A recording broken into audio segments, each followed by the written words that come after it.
Welcome to news wise, میں ہوں عارفہ نور۔ آج پروگرام میں ہم سب سے پہلے بات کریں گے ملک میں جو سیاست کی صورتحال ہے، خاص طور پہ پاکستان تحریک انصاف کی جو آنے والے دنوں میں سیاسی حکمت عملی ہو سکتی ہے، اور اسی حوالے سے جو عمران خان صاحب کا ایک تازہ ترین انٹرویو ہے جس سے ایک دفعہ پھر یہ بات ہو رہی ہے کہ انہوں نے اپنے ایک اہم بیانیے پہ یو ٹرن لے لیا ہے۔ جو ایک برطانوی اخبار فائنینشل ٹائمز کو انٹرویو دیا عمران خان صاحب نے، تو اس کے اندر انہوں نے جو اپریل میں وہ ایک امریکی سازش کا ذکر کرتے تھے، اس پہ انہوں نے کہا it's over and it's behind me, یعنی کہ یہ معاملہ جو ہے یہ اب ختم ہو گیا ہے اور یہ ان کے لیے ماضی کا ایک قصہ ہے۔ اس کے اوپر آبویسلی بہت بحث ہو رہی ہے جب سے یہ انٹرویو سامنے آیا ہے۔ عمران خان صاحب نے خود بھی اس کی آج وضاحت دی جو انہوں نے تقریر کی لانگ مارچ کے دوران، مگر حکومت کی طرف سے ظاہر ہے اس کے اوپر بہت زیادہ اس وقت تنقید ہو رہی ہے خان صاحب کو لے کے۔ وفاقی وزیر دفاع خواجہ آصف صاحب نے بھی ابھی تھوڑی دیر پہلے پارلیمنٹ میں تقریر کی جس میں انہوں نے کہا کہ خان صاحب کو اس پہ وضاحت کرنی چاہیے۔ اس کے ساتھ ساتھ پاکستان تحریک انصاف جو ہے وہ لگتا ہے کہ اب انہوں نے یہ فیصلہ کیا ہے کہ عدلیہ پر ذرا دباؤ بڑھائیں گے، اور اسی فیصلے کو مد نظر رکھتے ہوئے آج جو پاکستان تحریک انصاف کی قیادت ہے اس نے سپریم کورٹ کے مختلف جو رجسٹریز ہیں لاہور، کراچی، پشاور میں، وہ وہاں پٹیشنز جمع کروائی ہیں کہ کورٹ جو ہے وہ نہ صرف عمران خان صاحب پہ جو قاتلانہ حملہ ہے بلکہ اعظم سواتی صاحب پہ جو تشدد ہوا ہے اور ارشد شریف صاحب کا جو قتل ہوا ہے، اس سب پہ جوڈیشل انکوائری کروائے۔ عمران خان صاحب بار بار چیف جسٹس صاحب کو اس حوالے سے کہتے رہے ہیں کہ وہ ایک سو موٹو نوٹس لیں اور ان سب ایشوز کو دیکھیں۔ تیسرا اہم ایشو بھی ایک ایسا ہے جس پہ پچھلے ہفتوں سے کافی گفتگو ہو رہی ہے، اور وہ ہے آرمی چیف کی اپوائنٹمنٹ کا معاملہ۔ میڈیا رپورٹس یہ ہیں کہ اسی کے اوپر، اسی موضوع پر مشاورت کرنے کے لیے شہباز شریف صاحب جو ہیں وہ لندن میں رکے تھے۔ وہاں انہوں نے اپنا جو ڈپارچر ہے اس کو ایک سے زیادہ مرتبہ مؤخر بھی کیا کیونکہ بہت وہاں تفصیل سے گفتگو ہو رہی ہے اور مشاورت ہو رہی ہے اس ایشو پر۔ اس سارے معاملے پر عمران خان صاحب نے بھی ایک دفعہ ذکر کیا ہے، بلکہ اب تو وہ اشارہ دے رہے ہیں کہ اس مشاورت پر کوئی قانونی کارروائی بھی ہونی چاہیے۔ ہم گفتگو کریں گے اس وقت پاکستان تحریک انصاف کے حوالے سے، اور ہمارے ساتھ موجود ہیں فواد چودھری صاحب، سابق وفاقی وزیر اور سینئر رہنما Pakistan Tehreek Insaf. Welcome to the شو سر۔ جی چودھری صاحب، بہت آج تنقید ہو رہی ہے، کنٹروورسی بنی ہوئی ہے جو خان صاحب نے انٹرویو دیا ایک اخبار انٹرنیشنل پبلیکیشن کو، اور اس میں انہوں نے کہا، اور انگریزی میں انہوں نے کہا کہ آئی پٹ اٹ بیہائنڈ می۔ تو سر بہت سے لوگ پاکستان میں خاص طور پہ حکومت اس کو کہہ رہی ہے کہ ایک اور یو ٹرن لے لیا خان صاحب نے۔ دیکھیں، انفارچونیٹلی جو پاکستان میں رپورٹنگ سٹینڈرڈز ہیں وہ بڑے نیچے گئے ہیں، اور دونوں جو بڑے جرنلسٹ ہیں، ایک ابھی ملیشیا کا ٹویٹ آپ نے دیکھا ہوگا، پھر ڈوم جو انڈیا کے رائٹر ہیں، انہوں نے وال اسٹریٹ جرنل کے لیے لکھا تھا، ان دونوں نے اپنے ٹویٹس میں یہ کہا کہ وہ بڑے مایوس ہوئے ہیں پاکستانی میڈیا کی اینگلنگ سے اور جس طرح سے ان کی سٹوریز کو آؤٹ آف کانٹیکسٹ پیش کیا گیا۔ تو میں ان کا ذکر آپ سے اس لیے کر رہا ہوں کہ یہاں پہ انفارچونیٹلی جو ایک تاثر بنایا جاتا ہے، اسپیشلی اس میں جو نیوز گروپ شامل ہے اور آپ کا گروپ بھی کسی حد تک جو ہے وہ شامل ہے، کہ وہ الفاظ کو ٹوسٹ کر دیتے۔ اب یہ جو تھا اصولی طور کے اوپر بڑا سمپل تھا، آپ فائنینشل ٹائمز سے جو ان کے خاص انٹرویو تھا اس کے اوریجنل جو ورڈز ہیں وہ آپ پرنٹ کرتے۔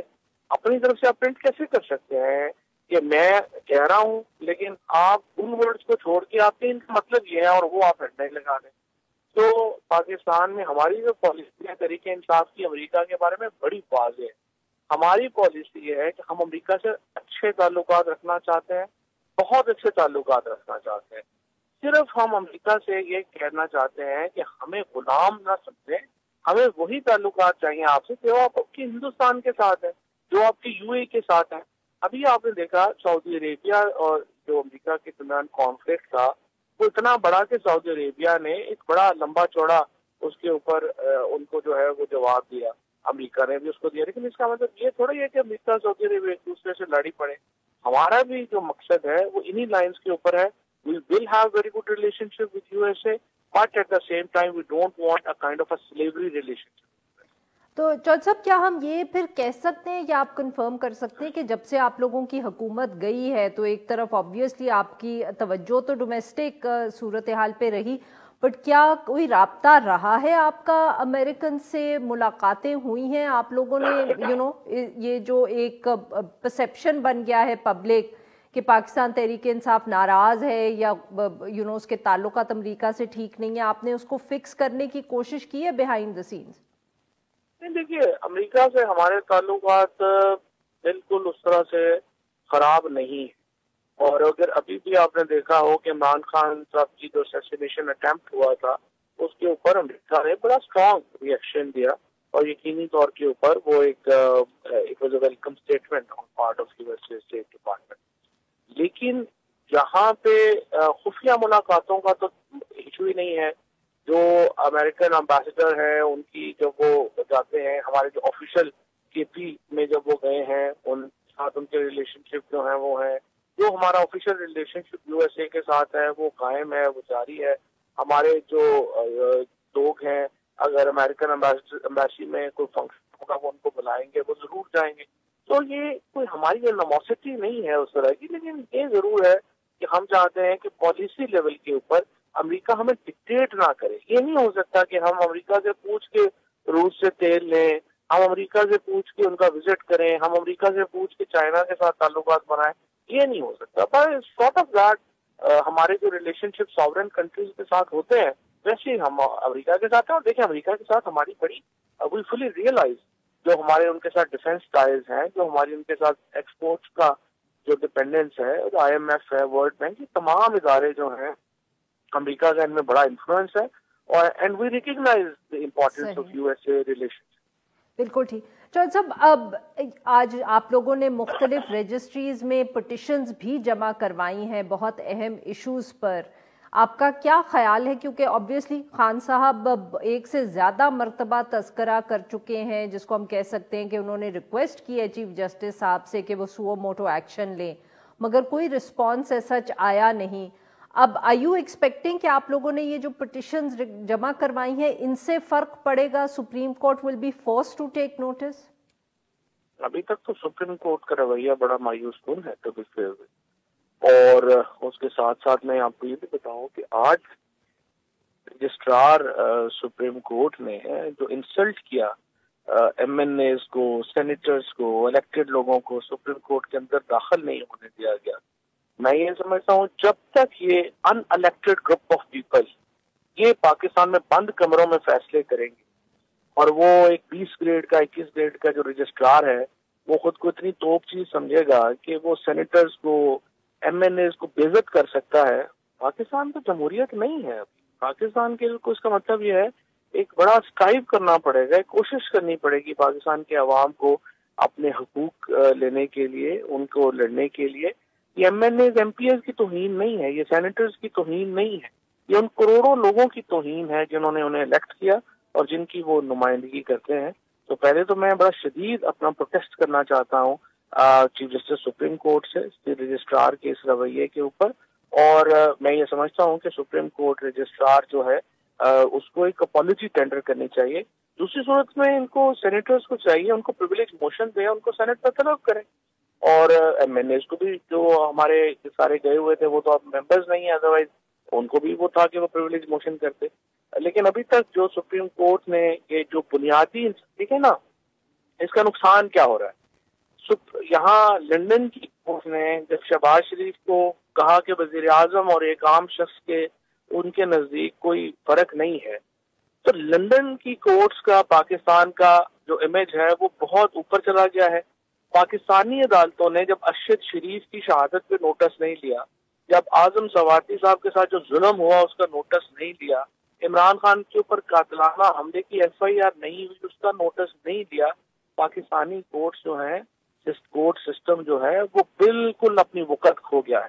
اور میں آپ کو بتا دوں بڑی جلدی یہ وقت آنے والا ہے کہ لوگ کورٹس کو دیکھنا ہی چھوڑ دیں گے. ابھی تو عمران خان کہہ رہے ہیں نا چیف جسٹس کو کہ آپ نوٹس لیں, دیکھیں. یہ وقت آ گیا ہے بالکل کہ پاکستان کے لوگ کورٹ سے بھی بالکل مایوس ہو جائیں گے, اور وہ اچھا نہیں ہو رہا پاکستان میں. چودھری صاحب, آپ یہ جو آپ نے بات کی کہ بند کمروں میں فیصلے نہیں ہونے چاہیے, ان الیکٹڈ لوگ, سر یہ بات تو صحیح ہے, بٹ مطلب یہاں سوال یہ بھی اٹھتا ہے کہ اگر کل کو جیسے آپ لوگوں کا جو سب سے زیادہ اس وقت اہم ایشو ہے آپ کے لیے وہ ارلی الیکشنز ہے, آپ لوگوں کو اگر کلاں ہفتے 10 دن میں یا 3 مہینے میں الیکشنز ارلی مل بھی جائیں گے اور آپ الیکشنز میں چلے جائیں گے, تو سر یہ سارے مسائل تو پھر بھی حل نہیں ہوں گے. فرق صرف اتنا پڑے گا کہ آپ لوگ ایک دفعہ پھر الیکشنز جیت لیں گے, ہو سکتا ہے اتنے نمبرز آپ کے پاس آ جائیں, آپ حکومت بھی بنا لیں, بٹ یہ ان الیکٹڈ لوگ چاہے جہاں بھی بیٹھے ہوں وہیں بیٹھے ہوں گے, پھر آپ ان کو ڈیفینڈ بھی کر رہے ہوں گے. اصل میں جو مسئلہ ہے نا پاکستان میں, وہ یہ ہے کہ یہ ایک سیاسی جماعت کر نہیں سکتی.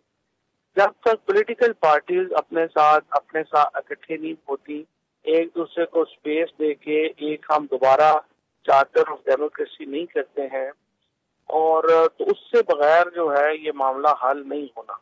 اب انفارچونیٹلی پولیٹیکل پارٹیز کے درمیان فرق پڑا ہے, اور پھر پولیٹیکل پارٹیز کے اندر بھی ڈیموکریسی نہیں ہے. لہٰذا جب آپ کے اندر ڈیموکریسی نہیں ہوگی تو آپ باہر کیسے ڈیموکریسی جو ہے وہ کلیم کریں گے. تو اٹس اے کمپلیکس ایشو, لیکن پاکستان کے لوگوں کا انٹرسٹ یہی ہے کہ ان کی اہمیت یہی ہوگی کہ جب مجھے آپ کو لوگوں کو جو فیصلہ کرنے والے ہیں ان کو پتا ہو کہ جب آپ 5 سال کے بعد لوگوں نے بتانا ہے کہ آپ کے فیصلے صحیح تھے یا غلط, then I will feel accountable to the people of Pakistan. وہ دن جب تک نہیں آتا پاکستان کے مسئلے حل نہیں. بٹ چودھری صاحب, آبویسلی اگر آپ لوگ کل کو ایک وہی ارلی الیکشن مل جاتا ہے, آپ لوگوں کی حکومت بھی بن جاتی ہے, یہ جو سارے ایشوز ہیں جن کو آپ بالکل رائٹلی ہائی لائٹ کر رہے ہیں, کس طرح سالو کریں گے آپ؟ کوئی 2 یا 3 سٹیپس ایسے ہیں جو آپ کہتے ہیں کہ ایز پاکستان تحریک انصاف اگر اگلی حکومت بنے گی تو ہم یہ لیں گے اس امبیلنس کو کریکٹ کرنے کے لیے؟ دیکھو نا, امبیلنس کریکٹ کرنے کے لیے تو 2-3 چیزیں مین کرنی ہے آپ نے.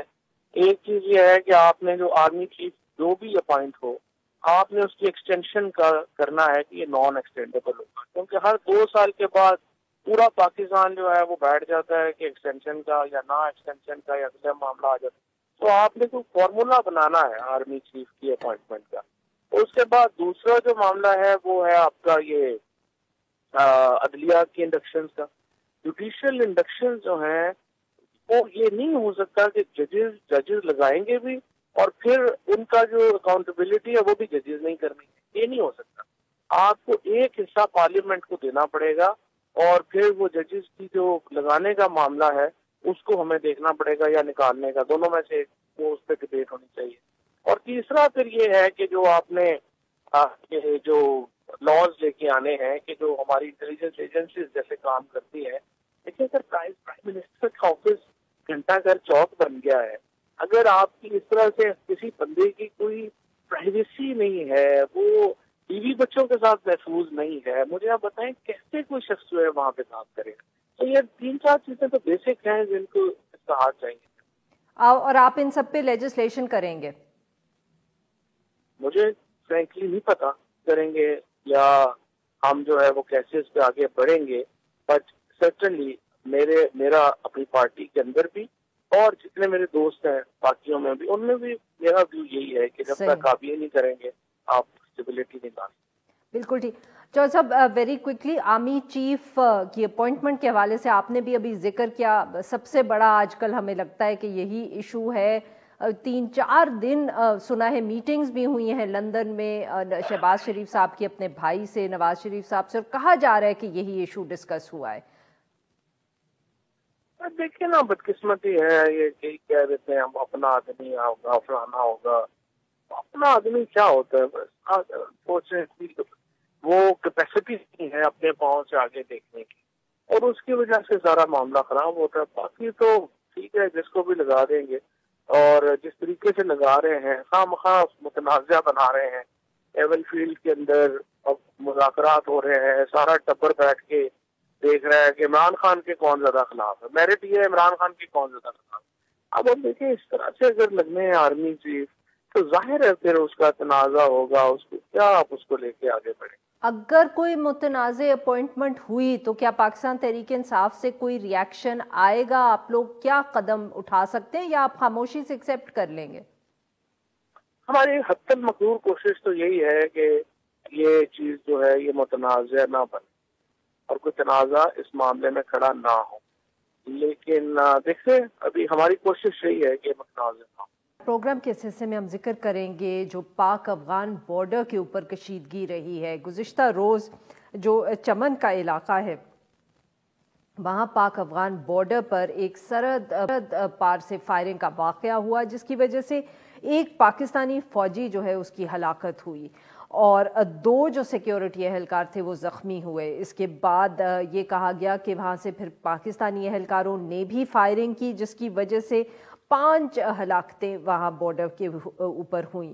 جو بڑھتی ہوئی یہ کشیدگی ہے اس کے بعد جو ہے بارڈر اس کو بند کر دیا گیا اور پاکستانی حکام نے یہ مطالبہ کیا ہے کہ جب تک جو فائرنگ میں ملوث افراد ان کے حوالے نہیں کیے جاتے وہاں تجارت کے لیے بارڈر کو نہیں کھولا جائے گا.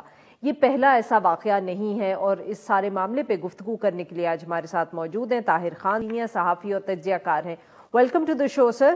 جی طاہر صاحب، یہ کیا واقعہ پیش آیا ہے اور ہمیں کچھ بتائیں تفصیلات کہ کس طرح یہ سب کچھ ہوا؟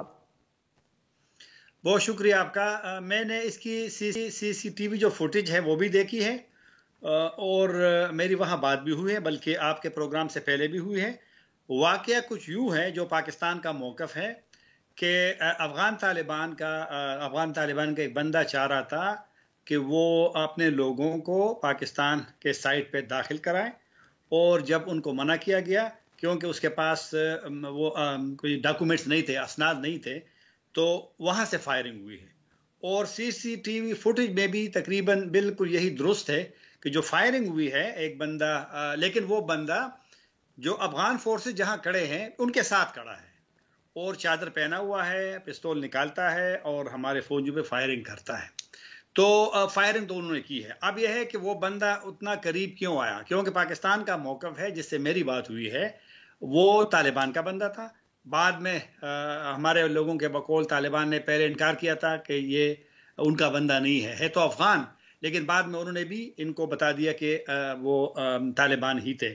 تو بہرحال ابھی تک وہ گرفتاری کے حوالے سے ہمارے لوگ مطمئن نہیں ہے. افغان حکومت نے یعنی کہ وہ طالبان جو کابل میں، معاف کریے گا طاہر صاحب آپ کی بات یہاں کاٹ رہی ہوں، کہ وہ طالبان حکومت کا حصہ ہے یا صرف جو طالبان ایز اے گروپ ہے اس سے ممبر ہے ان کا، یا اس سے اس کا تعلق ہے؟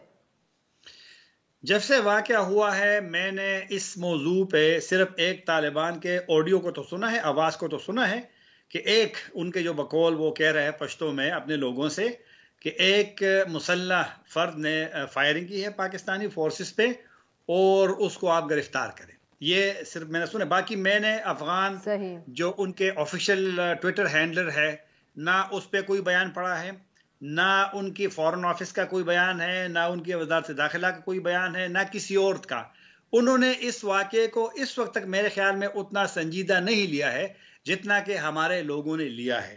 اور جو ہمارا موقف ہے، آپ نے کہا نا کہ 5 لوگوں کی ہلاکتیں ہوئی، ایسی کوئی بات تو میں نے نہیں سنی، نہ کسی جگہ پر رپورٹ ہوئی ہے، نہ کسی نے ان کو کنفرم کیا ہے ابھی تک. جو جس طرح آپ نے بالکل ٹھیک کہا کہ ایک ہمارے فوجی جو ہے وہ جاں بحق ہے اور 2 زخمی ہے. اس سائٹ سے کوئی نہیں ہوئی، فائرنگ ضرور ہوئی ہوگی ہمارے سائٹ سے لیکن اس میں کوئی لوگ نہیں ہے. تو افغان حکومت نے ابھی تک بالکل اس حوالے سے کچھ بھی نہیں کہا ہے کہ آیا وہ گرفتار ہوئے ہیں. ان کو کہا گیا ہے کہ وہ اور شاید ان کے ساتھ جو ساتھی تھا بالکل افغان تھا. لیکن مسئلہ یہ ہے اگر عام افغان ہوتا، اگر عام طالبان بھی ہوتا تو وہاں وہ کیسے آ گیا، کیونکہ وہ تو وہاں تو صرف سیکورٹی فورس یا سرحدی جو ہے. لیکن میرے خیال میں کچھ بے احتیاطی کبھی نہ کبھی وہاں سے ہو جاتی ہے اس سائٹ سے.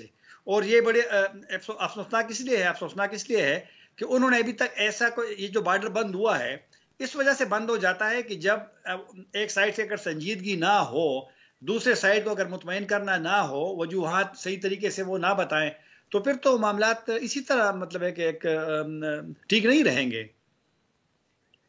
صحیح. تو طاہر صاحب یہ بتائیں کہ اب ہم کیا ایکسپیکٹ کریں گے؟ یہ بارڈر بند ہی رہے گا یا افغان طالبان کا کوئی آپ کو اندازہ ہے کہ وہ کچھ سوچ رہے ہیں اور کوئی وہ فیصلہ جلد کریں گے and they will reach out to the Pakistani side? اس سائٹ پہ کافی سارے پاکستانی بھی پھنس گئے ہیں. ان کے لیے تو کل میں نے جو سنا ہے کہ کل صبح کہیں صبح سویرے کوئی 2-3 گھنٹوں کے لیے وہ راستہ کسی جگہ پہ کھل جائے گا, وہ لوگ تو آ جائیں گے. لیکن میرا نہیں خیال کہ بہت جلدی بارڈر کھل جائے گا, کیونکہ جب تک پاکستانی سائڈ مطمئن نہ ہو ان کے سٹیپ سے, ان کے اقدامات سے, کیونکہ پتہ کیا ہے, چمن بارڈر پہ چونکہ ویزا پاسپورٹ ابھی تک نہیں ہے, تو پہلے جو قریبی لوگ ہیں نا کندہار کے یا جو سرحد کے قریب ہے ان کو تو آنا جانا, پھر بعد میں کیونکہ اب پاسپورٹ کا تھوڑا سا ویزے کا جو طورخم پہ ہے وہ ذرا ویزے نسبتاً کم ہوئے ہیں, کیونکہ پاکستانی کہتے ہیں کہ 5 لاکھ ویزے انہوں نے اگست گزشتہ سال سے اب تک دیے. اب یہ دیکھیں نا, آج کل یہ جو چند دن پہلے ابھی جو امریکی کے یورپین یونین کا جو نمائندہ خاتون آیا ہے امیگریشن والا, اور 2 دن پہلے کابل کے لیے جو امریکی ناظم الامور خاتون صاحب آئی تھی اور تقریباً 4-5 دن رہی. اب یورپ اور امریکہ پاکستان سے کہتے ہیں کہ جو افغان یہاں پہ آئے ہیں آپ ان کو رکھ لیں, مطلب ہے کہ اس کے لیے کوئی سسٹم بنائے. اس وجہ سے ایک دورہ ہوتا ہے امریکیوں کا, پھر یورپین کا. آپ دیکھیں گے آئندہ دنوں میں مزید بھی دورے ممکن ہے کہ ہو, کیونکہ اب ریفیوجیز کا ایک مسئلہ آ رہا ہے. تو لہٰذا مسئلہ اب یہ ہے کہ دنیا نے مل کر کے اس مسئلے کو, پاکستان پہ ذرا تھوڑا سا میرے نظر میں دباؤ ریفیوجیز کا آہستہ آہستہ بڑھ رہا ہے. چمن کا مسئلہ بہت اس لیے پیچیدہ ہے کہ چمن میں بہت زیادہ لوگ بغیر ویزوں کے آتے ہیں, تو پاکستان نے تو کم از کم ان کے جو بہت بہت شکریہ. پروگرام کے آخر میں ہم ذکر کریں گے استنبول میں جو گزشتہ روز بم دھماکہ ہوا. استنبول کی ایک مشہور جو سٹریٹ ہے استقلال سٹریٹ, اس پہ یہ بم دھماکہ ہوا جس کے نتیجے میں 6 افراد ہلاک اور 80 کے قریب زخمی ہوئے ہیں. ابتدائی رپورٹس جب آئیں تو یہ کہا گیا کہ یہ ایک خودکش دھماکہ تھا, مگر اس کے بعد اب ترک وزیر داخلہ نے یہ کہا ہے کہ جو بم تھا وہ وہاں نصب کیا گیا تھا. انہوں نے اس کا الزام جو ہے وہ کردستان ورکرز پارٹی پر لگایا ہے. یہ دھماکہ ایک ایسے وقت میں ہوا جب وہاں سیاحوں کی ایک بہت بڑی تعداد جو تھی وہ استقلال سٹریٹ پر اور اس کے ارد گرد کے علاقے میں موجود تھی. اس واقعے پہ گفتگو کرنے کے لیے آج ہمارے ساتھ ہیں علی مصطفیٰ, یہ نمائندہ ہے TRT world and he is based in Istanbul. Welcome to the show Ali صاحب. اب بتائیے گا اب تک کیا معلومات سامنے آئی ہیں اس سارے واقعے کے حوالے سے؟ جی بہت بہت شکریہ آپ کا عارفہ مجھے پروگرام میں لینے کا. تقریباً 4:15 اور 4:30 بجے کے درمیان دوپہر کو میں کاراکوئے کے علاقے میں تھا. یہ تقریباً 20 منٹ کی دوری ہے جہاں پہ پیدل جہاں پہ دھماکہ ہوا ہے, اور ایک بہت یعنی دھماکے کی آواز آئی. تو 20 منٹ چل کے جب گئے تو دیکھا وہاں پہ استقلال اسٹریٹ بہت وہاں پہ گہما گہمی پھیلی ہوئی تھی اور لوگ ایک طرف آ رہے تھے, یعنی شانے کی طرف. جو لوگ استنبول آئے ہیں ان کو شاید اندازہ ہو کہ استقلال جو جدیسیہ اسٹریٹ ہے وہ چلتی ہے تاکسم سے اور اس کا اختتام ہوتا ہے ششانے کے اوپر, اور یہ دھماکہ اس کے بیچ میں ہوا. اور پچھلے 24 گھنٹے میں ترکی کے جو صدر ہیں ایردوان صاحب, جو ابھی بالی میں ہیں, وہ بالی روانہ ہونے سے پہلے انہوں نے ایک پریس کانفرنس دی, اور اس کے بعد جو ٹرکش انٹیریئر منسٹر ہیں سلیمان سوئلو, وہ ٹی وی پہ آئے اور انہوں نے کہا کہ جی اس واقعے کے پیچھے کردستان ورکرز پارٹی اب PKK کے جو دہشت گرد ایک گروپ ہے جو لیٹ 1970s یا 80s سے ٹرکی کے اندر حملے کر رہا ہے, جس میں تقریباً 40 سے 45 ہزار ٹرکش سٹیزن بھی مارے گئے ہیں, وہ اس واقعے کے پیچھے تھا. اور انہوں نے پچھلے یعنی 10-12 گھنٹے کے اندر ایک سیرین خاتون جس کا نام بتایا جا رہا ہے الہام البشیر کر کے, جو ایک عرب یعنی عربی عورت خاتون ہے, کہا جا رہا ہے کہ جی یہ ان کو انسٹرکشنز اور ٹریننگ ملی تھی کوبانے میں, جو ابھی بھی PKK اور اس کے جو سیرین افیلیٹ YPG ہے اس کے ہاتھ میں ہے, اور وہاں سے یہ انسٹرکشنز اور ٹریننگ لے کے آئیں آفرین, اور آفرین کے بعد یہ داخل ہوئیں illegally according to Turkish Interior Minister Sulaiman سوئلو, illegally داخل ہوئیں آفرین کے راستے سے ترکی کے اندر, اور اس کے بعد انہوں نے یہ چیز انجام دی. لیکن اس کے وہ بڑے سوال بھی اٹھائے جاتے ہیں, کیونکہ یہ کہتے ہیں کہ جی ہزاروں آورز کی فوٹیج انہوں نے گھنٹوں میں اس کو اینالائز کیا اور اس عورت کو آئیڈینٹیفائی کیا, پھر اس کو ٹریک ڈاؤن کیا, اور علی صاحب معاف کریے گا یہ جی آپ کی بات کاٹ رہی ہوں کہ یہ جو آپ جیسے آپ فرما رہے ہیں کہ اتنی تفصیل سامنے آ گئی اور اس پہ سوال بھی اٹھائے جا رہے ہیں، تو سر سیرین ریفیوجیز کا ایشو ویسے بھی کافی متنازع رہا ہے ٹرکی میں. کیا are you linking it to that کہ اس طرح جو سوال بھی اٹھائے جا رہے ہیں؟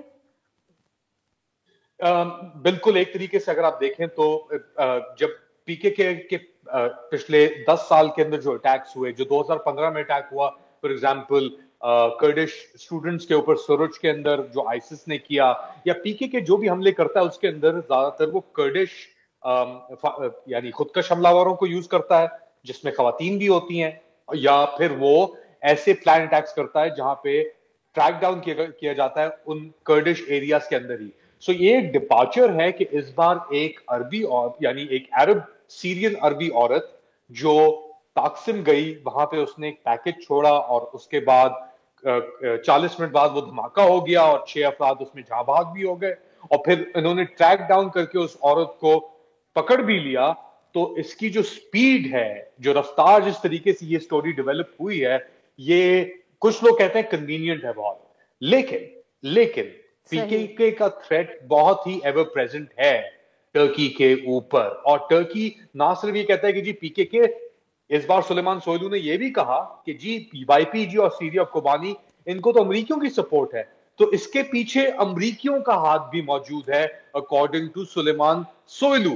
اور وہ رسپانس اس میں تھا کہ جی ایک طرف تو امریکی کہہ رہے ہیں کہ کنڈولنسز، ہم اپنا یعنی بہت افسردہ ہیں اس اٹیک کے اوپر، دوسری طرف وہ جو رسپانسبل ہیں اکارڈنگ ٹو ٹرکی یا ترکی جیسے سیریا میں کوبانی ان کو سپورٹ بھی کر رہے ہیں. تو یہ ایک منافقت جیسی چیز ہے ٹرکی کے لیے، ترکی کے لیے، اور اسی لیے یہ سچویشن ابھی اس کو ہم پوری یعنی الیکشن بھی آنے والے ہیں آنے میں اگلے سال، تو بہت ساری چیزیں ہو رہی ہیں علی صاحب. تو very quickly we are running out of time. یہ بتائیے گا کہ اب آپ کیا دیکھ رہے ہیں، اس کا کیا امپیکٹ ہو سکتا ہے الیکشنز کے حوالے سے؟ کیا رولنگ جو پارٹی ہے اس کو کوئی فائدہ ہوگا؟ جو ریفیوجیز آ رہے ہیں ان کے خلاف کوئی زیادہ سخت اقدامات کیے جائیں گے؟ کرڈز کے خلاف لوگوں کا کیا خیال ہے، خدشات کیا ہیں؟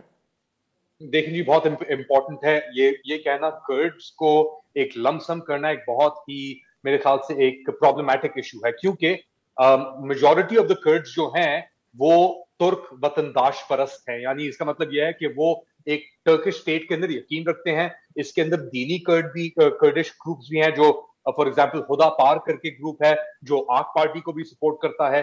بہت ہی ایک مختصر سا ایک آپ کہہ لیں ایک کرڈش مائنورٹی ہے جو پی کے اور وائلنس کو سپورٹ کرتی ہے. اور سب کرڈز کو ایک ساتھ لم کرنا بھی ایک بہت ایک پرابلمٹک ایشو ہے. اسی لیے ہیونگ سیڈ دیٹ جو آک پارٹی کا رہا ہے اوور دا پاسٹ 22 سال ان کی حکومت کے ہو گئے، اب ایردوان صاحب دوبارہ لڑ رہے ہیں اگلے سال، تو ان کا ایک بہت ہی اسٹرانگ جو آپ کہہ لیں ایک طریقے سے موقف ہے وہ ہے سیکیورٹی اور سیفٹی کے اوپر. وہ کہتے ہیں کہ جی جتنی سیکیورٹی اور سیفٹی ہم پرووائڈ کر سکتے ہیں ٹرکش ملک کو، یعنی وہ اور کوئی نہیں کر سکتا. اور وہ ایگزامپل دیتے ہیں کہ ملٹری پراویس، ڈرونز کے اندر سرویلنس ٹیکنالوجی، اس کے اندر ٹرکش اسٹیٹ بہت مضبوط ہے، اور اسی لیے وہ اس عورت کو ٹریک ڈاؤن کر سکا اتنی جلدی اور لنک کر سکا پی کے اور کوبانی تک. بہت شکریہ علی صاحب، آپ نے ہمارے لیے وقت نکالا. ناظرین آج کے لیے بس اتنا ہی. We'll be back tomorrow at the same time.